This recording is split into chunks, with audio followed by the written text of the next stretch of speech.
हम दो स्त्रियों को बालक को गंगा में बहाते देखते हैं। इसमें से एक राजकुमारी कुंती होती है। दरअसल कुंती माँ को वरदान मिला होता है कि वह किसी भी देवता का आह्वान कर उससे पुत्र प्राप्त कर सकती है। वह सूर्य देवता का आह्वान करती है और सूर्य देवता प्रकट होकर उसे पुत्र प्रदान करते हैं। कुंती तब कुंवारी होती है। उसे समाज का डर सताने लगता है कि कुंवारी कन्या पर विवाह से पूर्व पुत्र कहां से हुआ। वह डर के मारे उस शिशु को गंगा में बहा देती है। इससे सूर्य देव बहुत ही गुस्सा होते हैं, अपना ताप बढ़ा लेते हैं, सब जगह आग के गोले बरसाते हैं। पानी में बालक को बहाता देख एक व्यक्ति छलांग लगाता है और आग के गोलों पानी की ऊंची लहरों से बचकर वह बालक को बचा लेता है। वो व्यक्ति और कोई नहीं, अधिरथ महोदय वहाँ का सबसे बड़ा रथ चलाने वाला होता है। अधिरथ व्यक्ति चुपके से अपने घर सबसे पहले जाता है। उसकी पत्नी गर्भवती होती है। वह दाई माँ को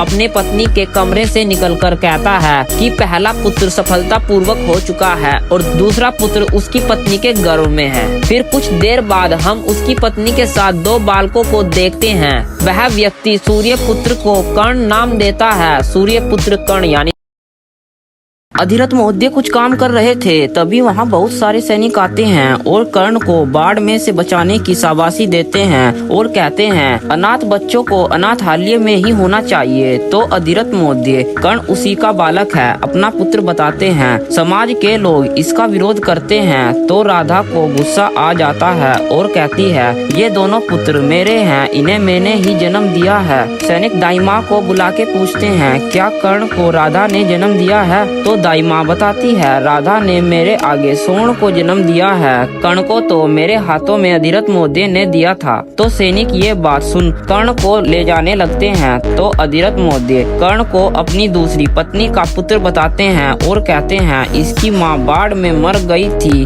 और मैं अपने पुत्र और अपने आप को ही बचा पाया। दूसरी शादी की बात सुन सब हंसने लगते हैं, सब चले जाते हैं और राधा कर्ण को अपनाने से मना कर देती है। फिर हम राधा को अपने पुत्र को दूध पिलाते देखते हैं। तो अधिरथ महोदय कर्ण को रुई से दूध पिलाते हैं। तो अधिरथ महोदय राधा को कहते हैं तो ठीक है, मैं तुम्हें और स्वर्ण को छोड़कर जा रहा हूँ। तो राधा अपना घर टूटते देख कर्ण को अपना लेती है, लेकिन कहती है जब कर्ण मेरे पुत्र होने का कर्तव्य निभाएगा मैं तभी कर्ण को अपना प्रेम दूंगी। To be continue subscribe.